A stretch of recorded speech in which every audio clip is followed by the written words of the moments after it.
Hoy, relax ka lang. Hindi ka nahuhuli. Hindi ka palpak. Hindi ka kulang. Alam ko ang hirap pag nakita mong nauuna na sila. May kotse na, may bahay na, may business na. Tapos ikaw parang paikot-ikot pa rin. Pero teka lang, hindi mo alam ang buong kwento nila. At higit sa lahat, iba ang takbo mo, iba ang landas mo, iba ang oras mo. Hindi ito karera, hindi ito paunahan. Ang tunay na tagumpay, yung kayang hintayin yung galing sa sarili mong sipag, hindi sa pagkukumpara sa iba.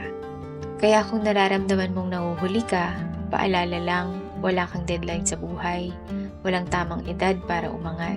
Ang mahalaga, hindi ka tumigil. Dahan-dahan man ang galaw mo, panalo ka pa rin dahil hindi mo binitawan ang pangarap mo. Kaya sige lang, lakad lang, hakbang lang. Buhay mo to at ikaw ang bida rito.